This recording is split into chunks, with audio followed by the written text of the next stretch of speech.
Hey guys, so today I'm filming a review on the Marc Jacobs Velvet Noir Mascara.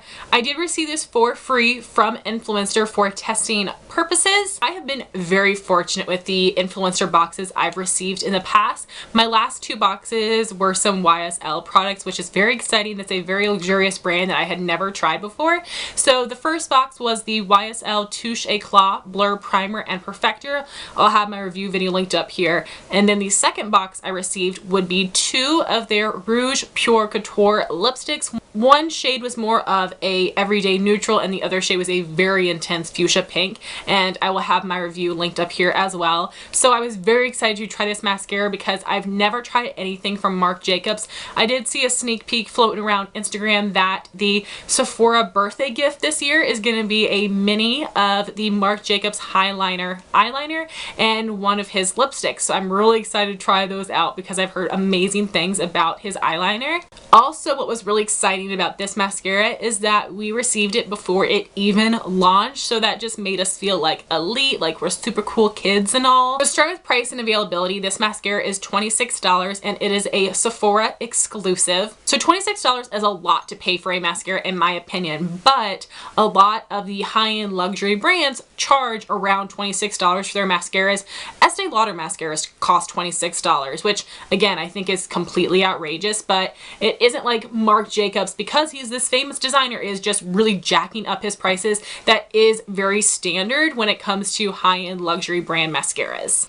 So now for the packaging, the box is very simple and chic. You have a shiny black and a matte white, and it just says Marc Jacobs Velvet Noir Major Volume Mascara. So the packaging of the actual mascara is pretty chunky. This is thick, this is weighted. You could smack somebody over the head with this like a baton. Like, this is like no joke packaging. So this is chunky packaging, but I don't feel like it's an inconvenience and it's a nuisance like some really chunky palettes can be. It definitely is still practical, and I think it has a really cool shape to it all the way around that just gives it a little bit more uniqueness than just a straight, you know, round packaging. So I do enjoy that. And also it's very simple. It just says Marc Jacobs in silver on the black tube.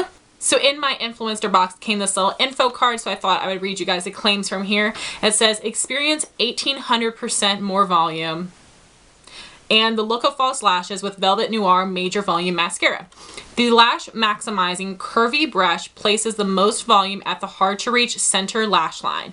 The Flash Volume Complex creates instant smudge free length and volume in 3 strokes or less. So those claims are pretty ridiculous, like 1800% more volume. Like, all right, you didn't have to go that far because now nobody's believing it at all. But you guys know that happens with all mascara launches. Even commercials from Maybelline, which is my favorite mascara brand, have tons of false lashes on and so much mascara, so much editing that you know your lashes are not going to look like that when you use that mascara. So to show you the applicator, it is a natural bristle brush and it does have that hourglass shape to it.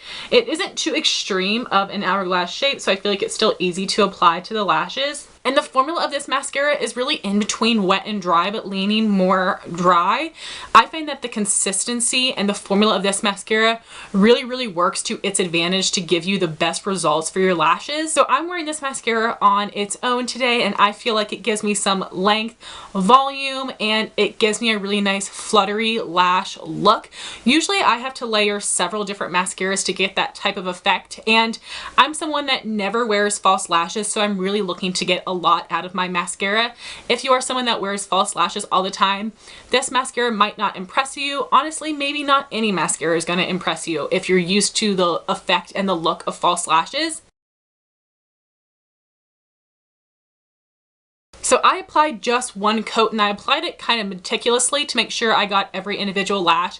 And like I said, even though it does have that hourglass shape, I felt like it was pretty easy to apply to my lashes. And I really love that I get length and volume out of here. So it did clump my lashes together a tiny bit, but just enough to really give volume. It doesn't look like I have 5 spider lashes. I really love the way it looks, and I love the fanned out effect on the edges of my lashes. lashes. I feel like that really helps accentuate my eye shape. So I really do enjoy the formula and the way it makes my lashes look.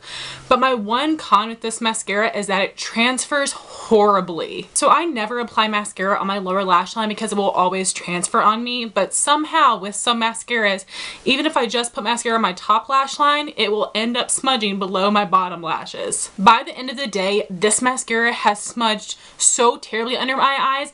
This is one of the mascaras that has smudged the worst on me. I have no idea why, and obviously, you know, I can really take some makeup remover and wipe it away, but if I'm not keeping an eye on it throughout the day, like that's really unflattering, and this mascara does it horribly to me. So for my final thoughts on this mascara, I do love the way it makes my lashes look. I think it has a great formula with that consistency between wet and dry, and I really love that I'm able to get length, volume, and a fluttery lash look out of this mascara. I really love the way that it looks on my eyes. I love that it pairs well with other mascaras, but my biggest cons for me would be the price and the fact that it smudges so terribly. This is definitely not a mascara that I'm going to repurchase. My favorite high-end mascaras are the Tarte Lights Camera Lashes and the Too Faced Better Than Sex. Those are mascaras that I would consider purchasing, but I just cannot pay $26 for a mascara when I can get my favorite Maybelline mascaras for $8. So this definitely was not a failed product whatsoever. I did really enjoy this, and if you are wanting to try out a high-end mascara, or there is an option to get this as a free sample with a Sephora order, definitely jump on it. This is a really nice formula that you guys should definitely try out. So I want to thank you guys so much for watching this video. Please rate, comment, and subscribe, and I'll talk to you soon. Bye guys.